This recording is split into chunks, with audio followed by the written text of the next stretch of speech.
Atėjo laikas apie darbuotojų ir organizacijos sinergiją kalbėti žmogiškai. Paklausyk, šiandien būtent tai ir darome čia, tinklalaidėje Žmogiškai.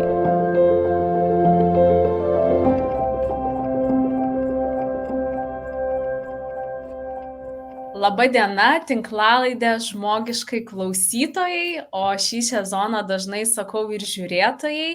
Aš esu Airida Ruibytė Butkuvienė, Tripilo verslo konsultantė, lyderystės ekspertė ir šiandien ateinu pas jūs su nuostabia tema apie gerąsias praktikas organizacijoje, ką mums tai duoda kaip vidiniam darbuotojam ir ką turim ištransliuoti į išorę. Nes turbūt ne vienam iš jūsų, kai pasakau žodį klientas, iškart vaizdinyje nusipiešia ir išsirikiuoja būrys žmonių organizacijos išorėje, bet labai retai pagalvojam, kad mūsų klientai realiai yra ir mūsų darbuotojai, kurie kasdien yra sutinkami biuruose, namuose ir kurie skleidžia arba gali skleisti gerąją informaciją apie mūsų organizaciją. Tad šiandien šioje temoje ir susitinkam pakalbėti apie tai, kas iš tikrųjų yra mūsų klientai, kokie jie, kaip užtikrinti gerą vidinių klientų žodį apie mūsų organizaciją ir kokios vidinės praktikos padeda tiem mūsų vidiniam klientam prisidėti prie galutinio rezultato ir kaip tai atsispindi išoriniuose klientuose. Ir kaip visada noriu pradėti dar mūsų tinklalaidę nuo pasidžiaugimo, kad tinklalaidė skaičiuoja jau 2 metus ir ji nevyktų be pagrindinio mūsų rėmėjo Tripilo Consulting, kur vienoje vietoje rasite visas mokymų paslaugas, tad drąsiai kreipkitės ir ieškokite tų sprendimų, kurie bus sukonstruoti būtent jums. O dabar labai džiaugiuosi, kad turiu galimybę pristatyti netgi 2 tinklalaidės svečius ir pradėsiu nuo kolegės Ramunės Kasparavičienės, kuri yra Tripilo konsultantė. Aš ją dažnai vadinu pardavimų ir networko guru, nes jeigu kažko reikia, tai Ramunė tikrai visada atras būdą, kaip tai padaryti, kaip parduoti, kaip išeiti, ką ištransliuoti, tai tikrai apie klientus Ramunė žino per savo patirtį jau labai daug. Tai ačiū Ramunė, kad tu prisijungi ir esi šiandien tinklalaidės vedėja. Antroji. Ačiū Irida. Ačiū, kad pakvietei. Ačiū mieloji ir už tokius tikrai labai įkvepiančius žodžius. Ir labai džiaugiuosi, kad rudens kelionių įkarštyje mes turime žmogų iš West Express organizacijos ir tai yra Marius Lauraitis, su kuriuo mes šiandien ir pakalbėsime apie tai, kaip ir B2B ir B2C klientai gyvena, bet dar labiau pakalbėsime, kaip jų vidiniai klientai, tai yra darbuotojai, su kokiamis praktikomis jie gyvena, kaip jie užtikrina tą sklandų veikimą, nes Marius yra regiono pardavimų vadovas. Tai turbūt su Ramunė, kaip sakėm, geriau su kuo pasikalbėti apie klientus ir jų patirtis dar reikėtų paieškoti. Tai labai džiaugiuosi, Mariau, kad prisijungiai šiandien prie mūsų. Ačiū. Malonu būti čia. Tikrai smagu, kad pakvietėt. Tikrai ačiū. Ir šiandien mūsų tinklalaidė, kaip visada, yra transliuojama ir tiesiogiai LinkedIn platformoje. Tai jūs turit nuostabę, išskirtinę galimybę užduoti klausimus tiek Ramuniai, tiek Mariui. Jeigu turit klausimų mūsų svečiam, tai juos drąsiai užduokit tiesiogiai LinkedIn tinkle ir mes tinklalaidės eigoje arba pabaigoje būtinai juos atsakysim, nes jeigu galim paklausti, tai ir klauskim, nes čia tikrai puikia vieta pažinti ir vidinius, ir išorinius klientus, gal sužinoti tam tikrų ir pardavimo paslapčių iš 2 pardavimo ekspertų. Bet lygiai taip pat mes turim galimybę, jeigu kažkam labai smalsu pasmalsauti ir apie keliones, ne? Turbūt ir Ramunė ruošiasi vaikų atostogom ir aš, ir turbūt būrys kitų mūsų organizacijų žmonių, tad drąsiai išnaudokit šitą progą ir klauskit, o aš gal Ramunė iš karto ateisiu pas tave. Ir pradėsiu nuo to, sakiau, kad išgirdus žodį klientai mes nukeliaujam į minią žmonių išorėje, bet su tavim ruošdamosis laidai sakom, kad nuimkim tą kampą, kur yra kiti klientai, kurių mes nematom. Tai gal tu gali truputėlį atskleisti plačiau žmonėm, tai mūsų organizacijų klausytojam, tai kas ir kokie yra šių dienų iš tikrųjų klientai, ne, ir kokie yra jų poreikiai mūsų organizacijoms, ko jie tikisi iš mūsų ir apskritai, kas yra tie klientai. Taip. Irida, tikrai pratęsant tavo mintį, aš retrospektyviai nusikėliau į mokymus, kurių tikrai mes su kolegomis AAA Consulting turime ganėtinai didelį srautą, ir pasidalinsiu vienu tokiu tyrimu, kurį aš sąmoningai provokuoju ir darau su kiekviena organizacija, nesvarbu kokio sektoriaus jį būtų, ar tai yra turizmo organizacijos, ar tai yra nekilnojamo turto ar ne atstovai. Pirmas pratimas, kurį aš duodu, tai sakau, įvardinkite 4 būdvardžiais 4 skirtingus blokus. Ir pirmasis blokas, nuo kurio aš pradedu, tai paprašau skirtingų mokymų dalyvių apibūdinti, kokiegi yra jų klientai 4 būdvardžiais. Tada paprašau apibūdinti organizaciją, kurią jie atstovauja. Trečiam bloke mes analizuojam vėlgi būdvardžių pagalba, kokios yra paslaugos arba produktai, kaip jie jas mato iš šono ir koks aš esu pats, ar ne, per savo kompetencijas, per savo galimybės, ką aš galiu duoti organizacijai. Ir spėkit, kuris blokas visada turi daugiausiai neigiamo atspalvio. Būtent tai, apie ką mes šiandien ir susitikom pakalbėti, nes mistikos tai tame kažkaip yra labai daug. Atrodo, turėtume būti jau ir pažinę ir supratę daug ką, bet atskleis tikrai tai klientai.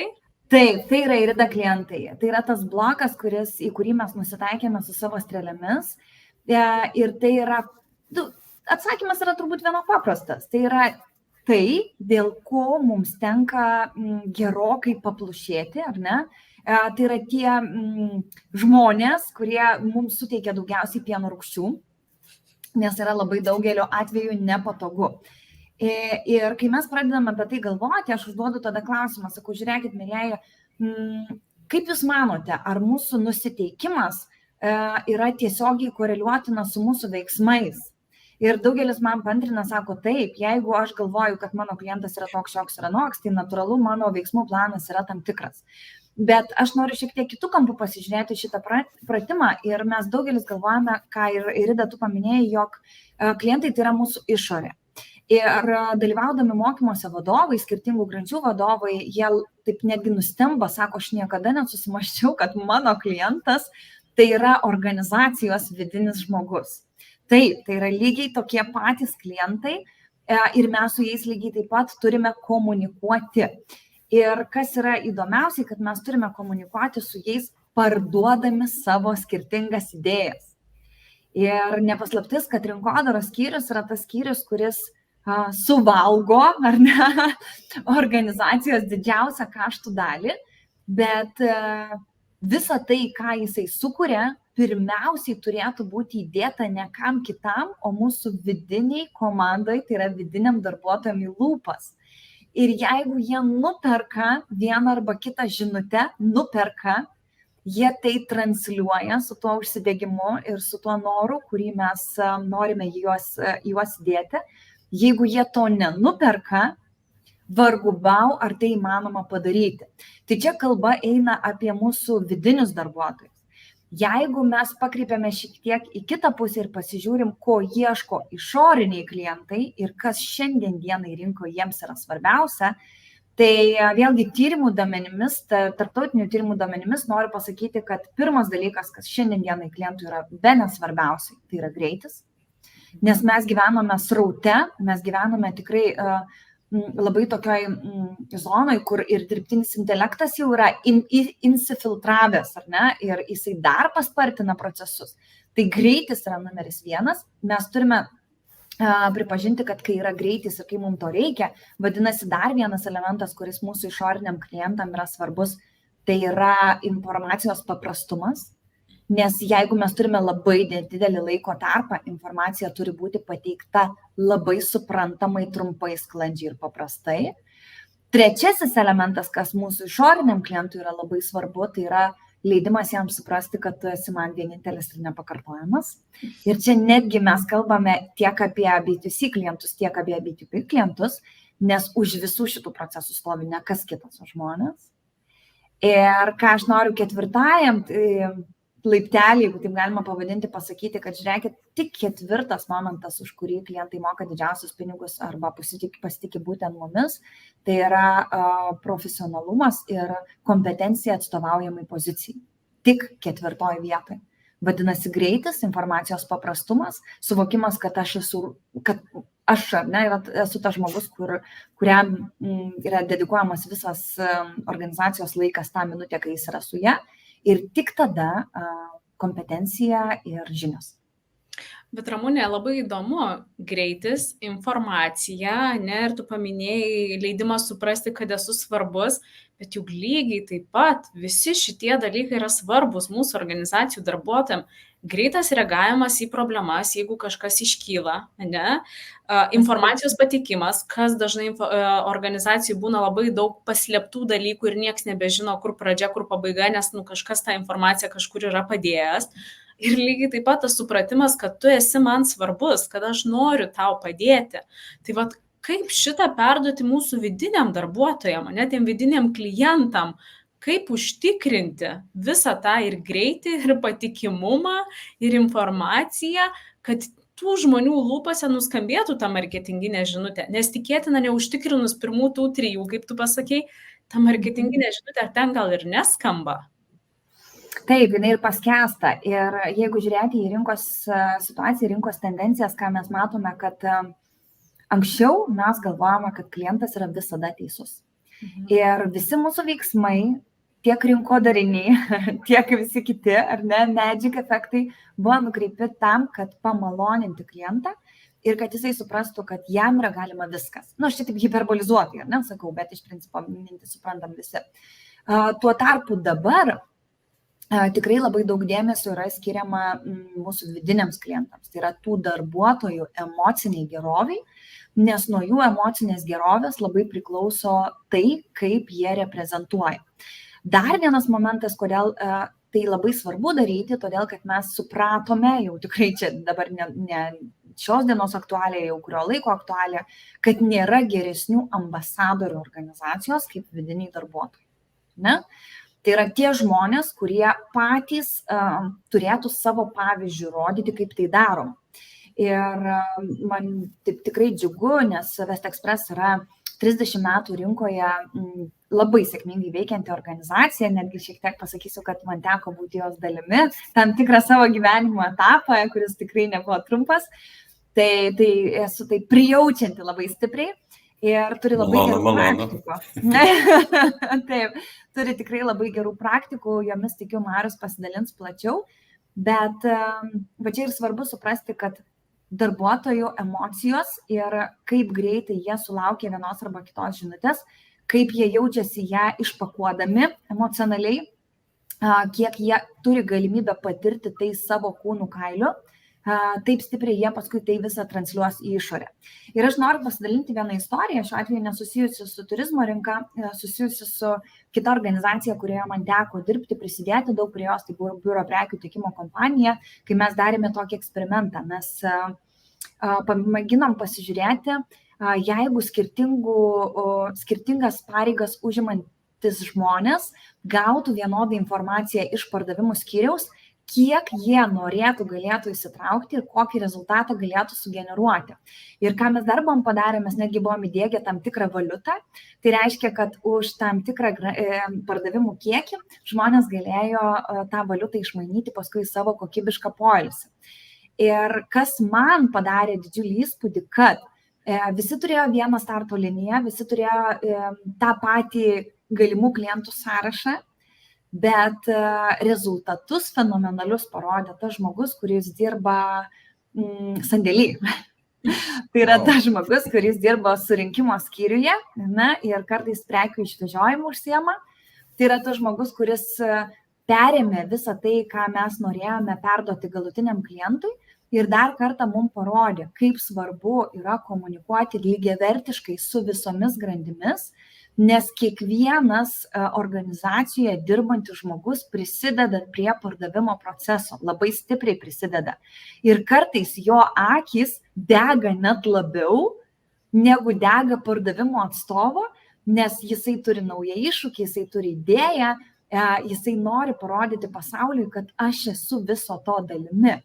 Ir parodyti pasauliui mes galime tik tada, kai mes žinom, apie ką yra tas mūsų atstovaujamas organizacijos pasaulis.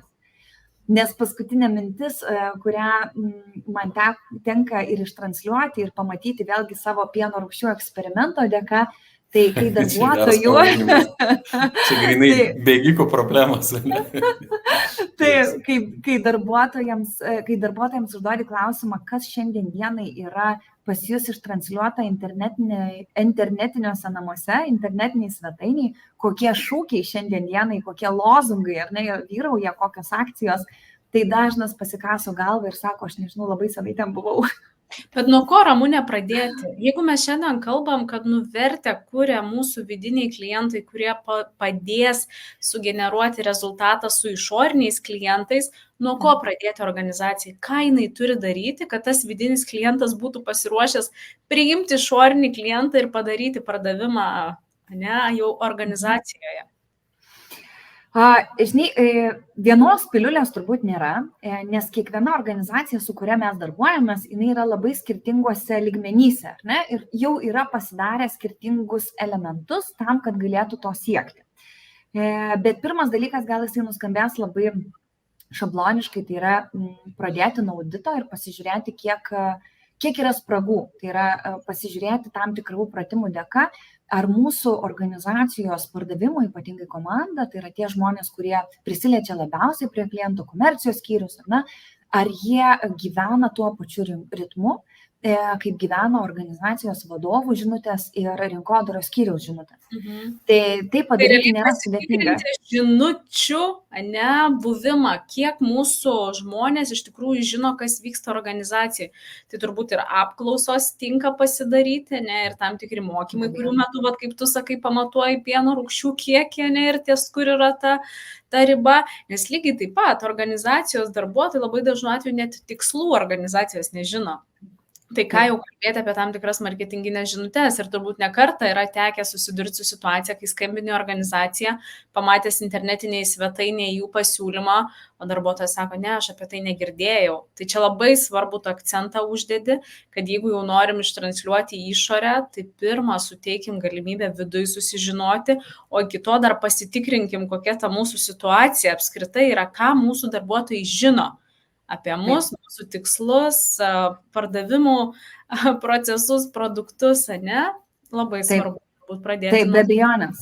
Ir dar labai dažnai mes reikalaujam, jeigu taip galima pavadinti, iš savo darbuotojų to, ko jie niekada patys nėra patyrę.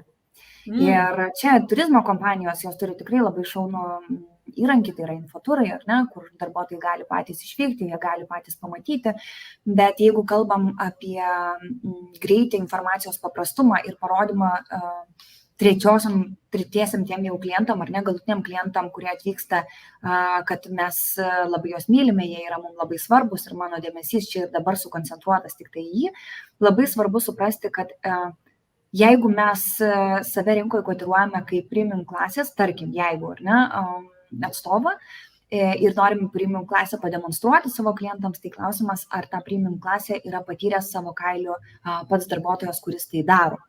Nes labai dažnai rinkoje tenka nukeliauti į skirtingo lygio parduotuves, tuose pačiuose prekybos centruose ir darbuotojai dirbant supranti, kad jisai tikėtina niekada pats nėra buvęs premium klasės salone, todėl kad žodynas, kalbėsena, manieros, ne, jo netitinka to, ką jisai šiandien dienai pats iš savęs komunikuoja ir atstovauja. Tai va, čia tas auditas. Dar labai turbūt svarbus tas auditas yra netgi, kai tu sakai premium, bet nepamirškim, kad visi po mūsų tinklaladės eisim pietauti ir tenka netgi tame segmente ateiti į įstaigas, ne, paslaugas teikiančias įmonės ir kai tu paklausi, ką galėtų rekomenduoti, kas yra skanu, kiek jūs kartu esate išgirdę, kad žmogus sako, aš nieko nereagavau. Tai apie kokį klientą vidinį mes kalbam, jeigu mes turim žmogų, kuris viduje yra nieko neragavęs ir nieko negali apie tai pasakyti. Tiesa. Tai čia, man atrodo, tu labai svarbu akcentą uždedi visiems.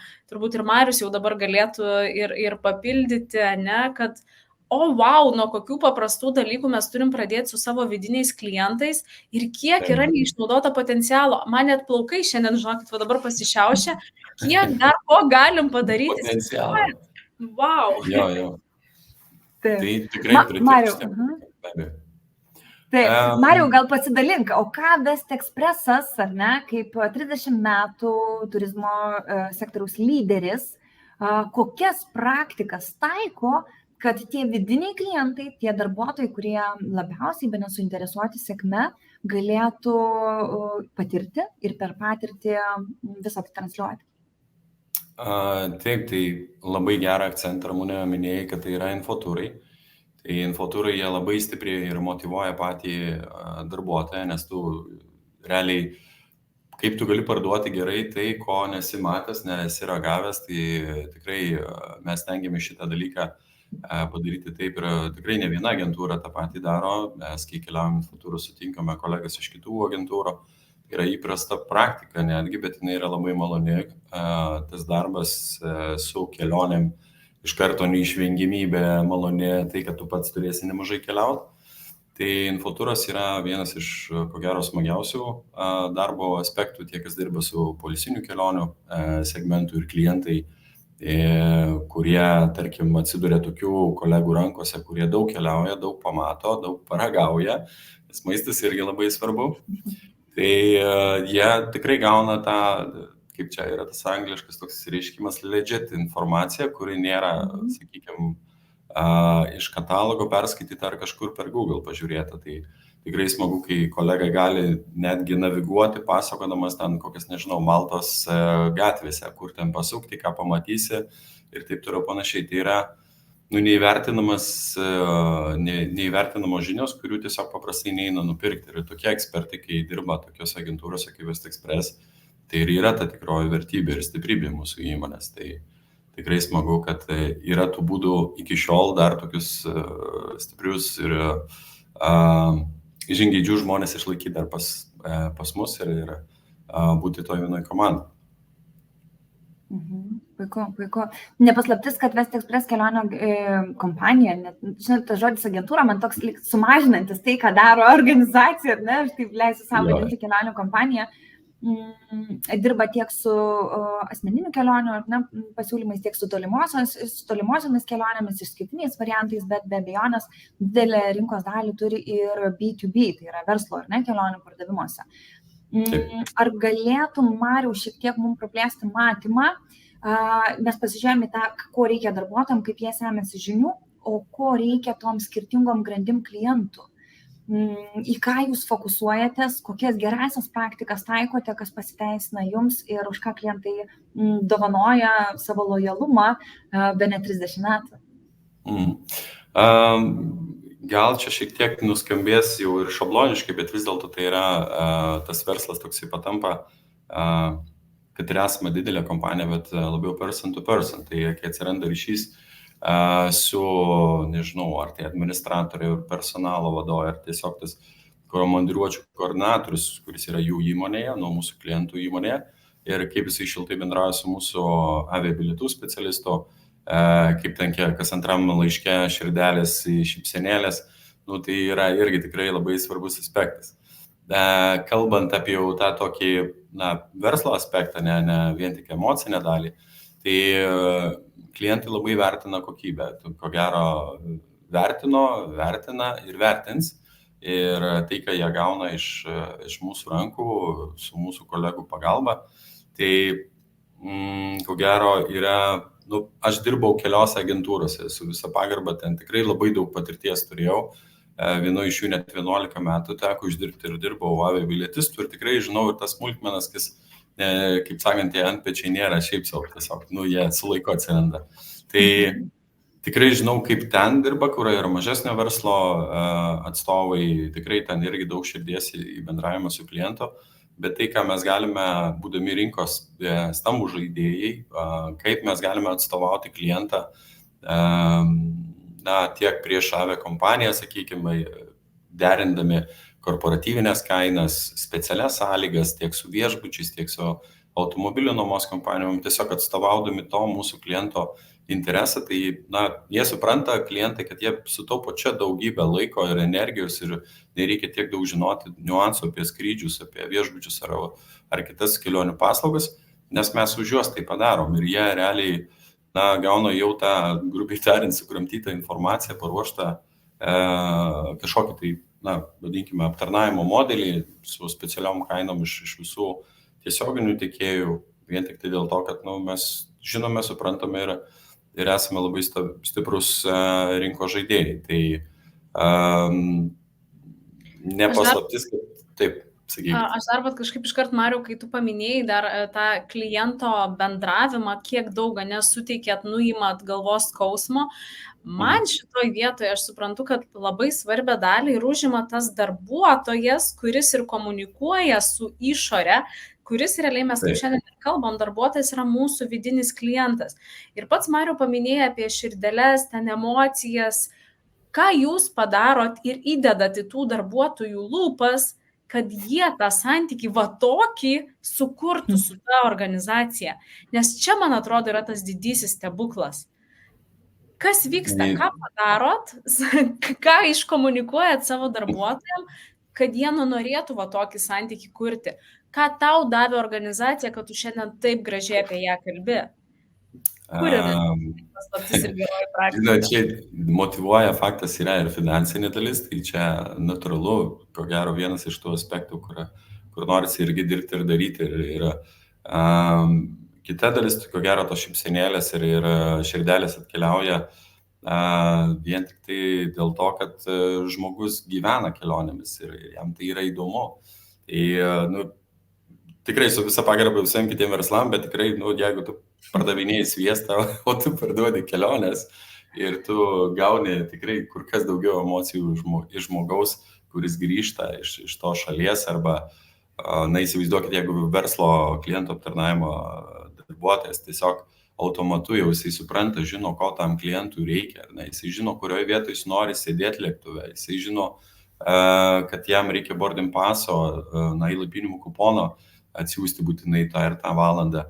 Tai tas asmeniškumas atsiranda vien tik tai dėl to, kad jisai myli irgi tą darbą, jam yra įdomu, nes kelionėse tiek pokyčių, tiek įvairovės, ko gero nėra, įsivaizduokit vien Europoje, kiek yra oro uostų ir kiek reikia žinoti apie juos tam tikrų niuansų ir tai nėra monotonija, tai yra kiekvieną dieną tu kažką vis naujo parduodi, tu sužinai apie, jeigu žmogus turi tą požiūrį į kelionę ir naujienas, ir kalbą, tradicijas, istoriją, nežinau kaip čia dar pateikti, visą tai, ką gali suteikti kelionė ir kitų kraštų atradimas, tai jis tikrai yra toj vietoj, kur jam reikia būti. Tai labai dažnai būna kolegos, jeigu jiems nepatinka tai, ką jie daro, netinka tas procesas, tai jie savaime tiesiog atsitraukia nuo to verslo ir mes su jais linkim sėkmės ir kažkokioje kitoje srityje. Ir tikrai jie puikiai save realizuoja. Bet čia tu turi gyventi tomis kelionėmis, tau turi tai patikti. Ir jeigu įmonė dar sugeba kažkokį cherry on top, jie jį sumotyvuoja ir jis gauna įvairias kelionės darbinės ir jisai premijas gauna geras solidžias ir kitus dalykus. Čia Marius labai gražų rinkodarinį triuką mums iš karto rodo, nes po tokių pokalbių nori, mus besiklausantis tam tikri specialistai galvos, vadinasi, tai yra tikrai ta kompanija, kurioje yra tos pridėtinės vertės ir norisi būti. Bet jeigu aš galėčiau dar paklausti, Mariau, mes kalbam apie tą polėkį gyventi kelionių ritmu ir be abejonės tą polėkį turi turėti žmonės, kurie tą paslaugą ir kuria, tai yra jūsų rankos, kojas ir galva. O kokiomis tu galėtum pasidalinti smulkiom iniciatyvom, kurios irgi be abejonės yra labai susijusios su mūsų kokybė išorinių klientų tarpe. Ir aš kalbu apie tokias iniciatyvas kaip WeTravel Eco tema, ar ne? Apie galų galę tam tikrus standartus, pradėkime nuo jau senai ISO standartų įvedimo, ką tai duoda ir patiems darbuotojams ir be abejonės klientam išorinio.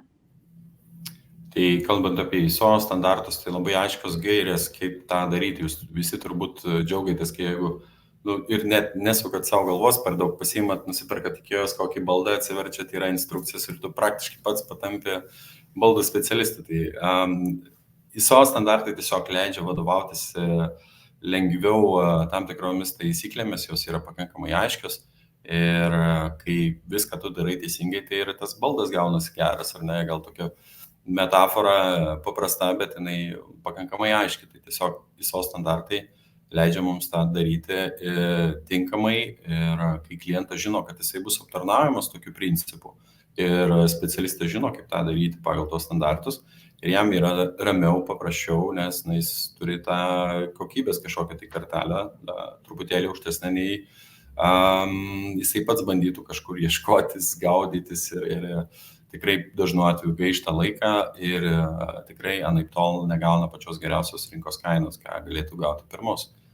Tai nežinau, ar tinkamai atsakiau klausimą. Gal, Mariau, tu galėtum ir papildyti, vat, ką Ramunė paminėjo, tą We Travel Eco, ne? We Travel Eco, ok. Jo, kaip darbuotojai vat, šitą priima ir mato kaip pridėtinę vertę, ar jiems yra lengviau nuo to, kad organizacija atkreipia į tam tikrus tvarumo dalykus, tai, pavyzdžiui, rūšiavimas, lemputės, ten, nežinau, pasirinkti partneriai, su kuo dirbat, gal ne su visais, ne? Kaip tai lemia va, tą darbuotojų motivaciją, kuri po to išaugia tos pardavimus ir tas širdeles to santykio ilgalaikio palaikymui? Ar pastebėjote čia kažkokį ryšį tarp šito, ar dar kol kas tik bandotės? Šiaip, jeigu atvirai, tai gal tai nėra tas pagrindinis aspektas. Aš gal labiau sakyčiau, yra kas man asmeniškai, kokia istorija sėkmės turėjo, ir čia Laura, mūsų marketingo vadovė, labai stipriai prisidėjo, ir kas man buvo labai smagu pajausti tą. Tai istorija visiškai nesu We Travel susijusi, bet noriu paakcentuoti tą istoriją, nes man ir labai patiko. Tai kai važiavome pas klientus ir visą laiką mes užpirkdavom labai daug dovanų, visokių ten smulkmenos, kažkokia atributika, dar kažkas, ir visą laiką su kažkokiu daiktu atvažiuoja. Taigi mes atvažiuojame su tiesiog tokiu paveikslėliu, Malbertu. Jį nupiešė Gatauskai, man atrodo, menininkai, su kuriais mes važiavome į Zarasų vaikų užimtumo centrą. Finansavome tikrai nemažą laiko dalį per tuos metus, būtent atnaujinom ir jų infrastruktūrą ir tikrai prisidėjome dvasiškai gerai ir emociškai ir finansiškai prie to vaikų užimtumo centro, nes jis labai yra, taip, žinot, provincijų praktiškai prie Latvijos sienos. Ir nedaug dėmesio ir gauna, ir mes būtent tą pasirinkom. Tai nuvažiavom tenai, nupiešėm, tapėm su tais broliais dvyniais, kartu su to vaikų užimtumo centro, kalėdinė tematika, kažkokia glutė, ir gavos tikrai labai gražiai, ten tepliojo, piešimas buvo rankomis, susidėjus pirštinės, ir galiausiai tas paveiksliukas tapo kalėdinę dovaną, ir mes sakėm, kad mes tą pinigų sumą, kurią mes skirdavom visą laiką dovanoms klientam, šį kartą paaukojame būtent tam užimtumo centrui. Ir kai tu ateini su tokia žinute ir sakom, tik dėka mūsų to bendradarbiavimo, kad jūs pasitikit mum, kad perkate iš mūsų paslaugas, kad keliaujate kartu, mes galim daryti tokius mažus stebuklus kartu.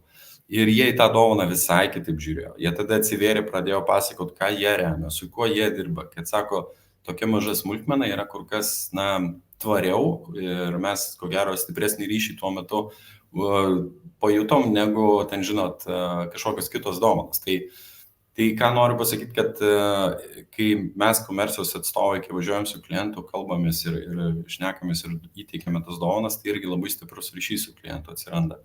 Tai kai tu atrandi bendraminčių per šitą prizmę, tai jie į tą bendradarbiavimą vėl visai kitaip pasižiūri ir mato, kad jūsų vertybės yra vienodos ir jums patinka tie patys dalykai, žinot. Tai kas liečia We Travel, tvarumas, kelionės su tam tikra irgi papildoma misija, kad maksimaliai išsaugoti tą vietą, į kurią tu atkeliauji, kuo minimaliau daryti kažkokią neigiamą įtaką tai šaliai, irgi yra labai puikia dalis, per kurią klientai irgi pažiūri visai kitaip. Mūsų netgi kelionių paketai yra kitokie, jie turi savo irgi tam tikrus akcentus, į ką mes norime klientų atkreipti dėmesį, kad jie stengtųsi keliauti per tas vietas, kur nėra masiškumų, kur tu gali pamatyti kur kas įdomesnių ir unikalesnių vietų, keliaudamas pagal mūsų tam tikrus receptus.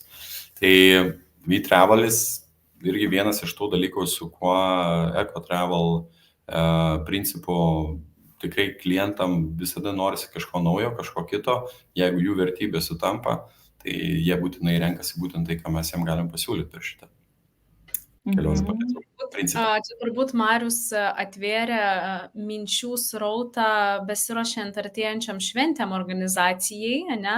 Taip pat kaip dėmesį ir kaip vertybiškai pasižiūrėti, bet man iš tos dalies labai užsifiksavo ta mintis apie tai, kad tą žinutę transliavot jūs, jūsų kolegos su tuo paveikslu, ar ten atvirutė, ar kad kas tai ir bebūtų. Kodėl tai akcentuoju?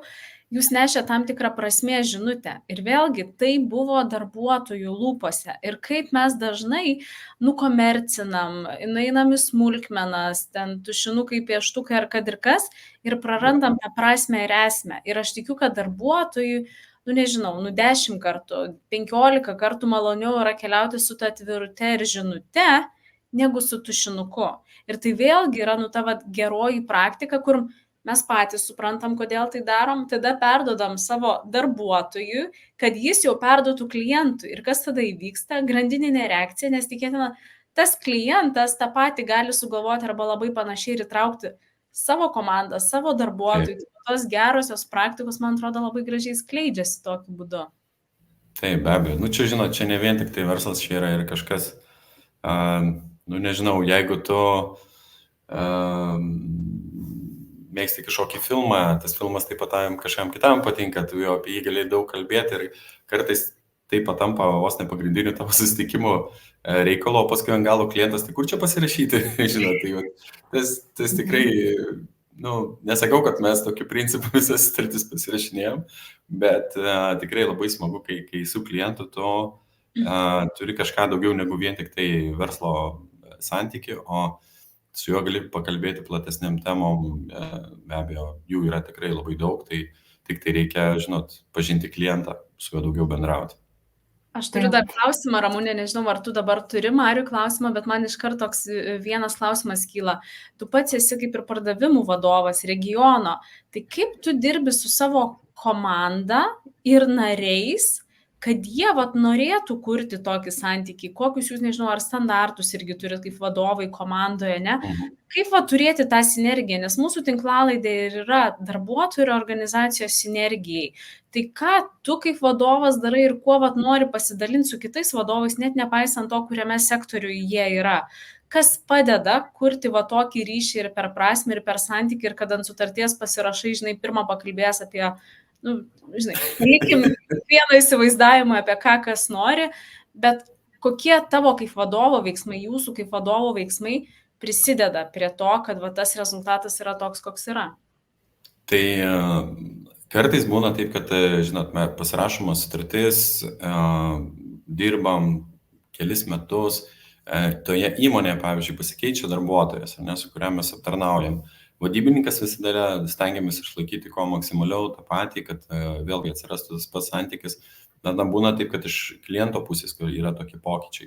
Tai ką mes stengiamės daryti, kai važiuojame į susitikimą su nauju žmogum, paimti kartu su savim ir aptarnaujantį vadybininką, tiesioginį jau jų ryšiai, kad tai nebūtų vien telefonai, e-mailai, bet kad yra, jie, žinot, sėdėdami vienas kitam į akis gali kalbėti ir tikrai patikėkit manim, dažnu atveju būna nukrypsta kalba į būtent tas pačias kelionės, malonius dalykus ir tu pamatai, kad, tas pats kolegas, kuris atrodo, dirba su lėktuvo bilietais, verslas, bet apie kelionės poilsį ar kažkokią šalį, jeigu tik tai pakrypsta kalba, gali irgi labai plačiai pakalbėti. Tai sakau, tas emocinis ryšys su klientu yra visų pirma person to person, tai yra žmogus, jisai turi jį pažinti, nes nežinau, ar jums tai būna, bet kartais kad telefonu tu kalbi su ko nors ir tu tą žmogų bandai įsivaizduoti mintyse, tada sustinki ir visai kitaip jisai atrodo, bet tas yra gerai, nes tada jau tu sekantį kartą skambinėjau, tu matai tą žmogų ir tu matai net jauti, kada jisai kalbėdamas, kaip jisai šypsis. Tas irgi yra labai faina.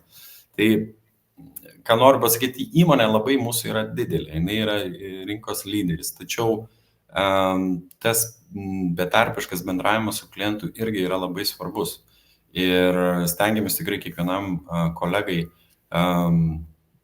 kažkokiu būdu, nesakau, kad tai yra, mes turim kažkokį wow, super duper receptą tą padaryti, bet naujoji karta, kuri, pavyzdžiui, ateina nauji kolegos, kuri prisijungia ir tikrai daug jaunimo, tai turbūt tikrai žinot, kad nėra taip paprasta jaunimui, kaip čia, Jėzau, skambu kaip senukas, bet tikrai kavansi su to truputėlį emociniu priėjimo prie kliento, esam kažkaip, nežinau, tai labiau matome tą invertiškumą ir tai nėra intravertiškumą ir tai nėra kažkas neįprasto. Tačiau, kai jie girdi, kaip jie mato, kaip jie bendrauja vyresni, sakykime, kolegos ar anksčiau prisijungia, jie mato ir jie supranta, kad tai yra tikrai faina, tai kodėl ir man nepradėti panašių principų bendrauti. Ir turiu vėlgi nesenai pasirašytas sutartis, tik rugpjūčio mėnesį, bet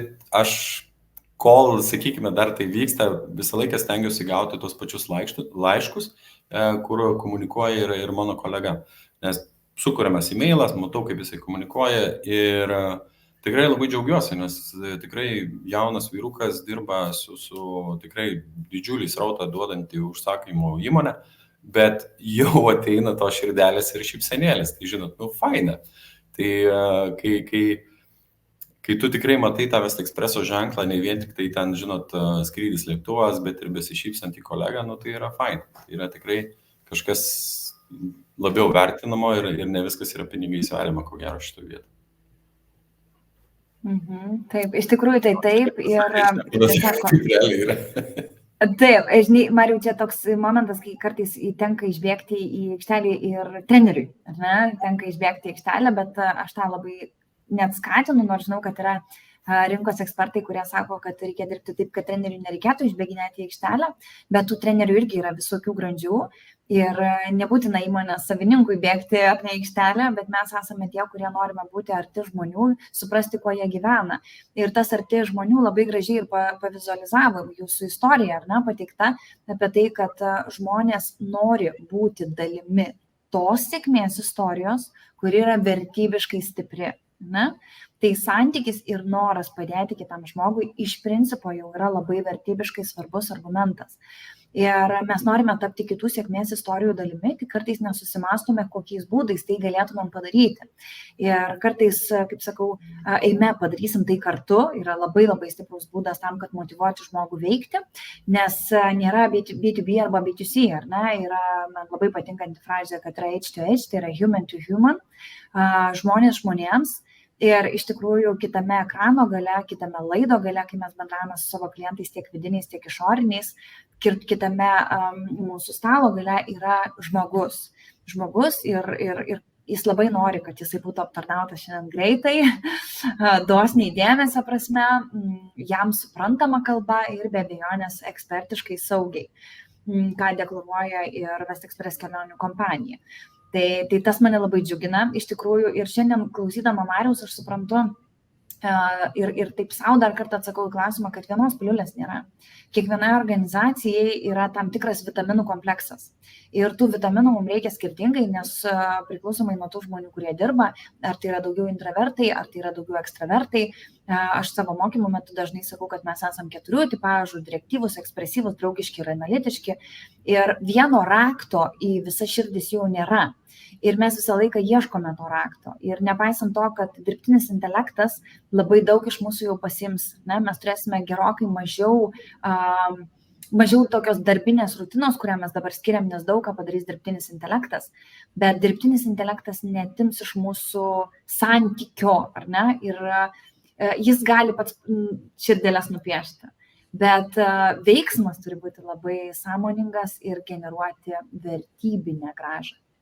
Bet aš dar noriu labai taip ir pasmalsauti, jau kai pasikvietė Marių, tai galvoju, taip iki galo, nes tikiu, kad klauso žmonės ir klauso vadovai, ir klauso ir pardavimų, ir paslaugų organizacijose dirbantys žmonės. Ir tu, Mariau, paminėjai apie tą ir jaunąją kartą, kurie ateina ir kad per pavyzdį, per santykį, per gyvą kontaktą. Tai šiandien kalbam apie gerąją praktiką. Man atrodo, šitos gerosios praktikos labai pasigenda vadovai, nes darbuotojai slepiasi už ekranų, slepiasi už telefonų ir nenori to gyvo kontakto arba neina į tą gyvą asmeninį kontaktą taip, kaip vadovas norėtų arba įsivaizduotų.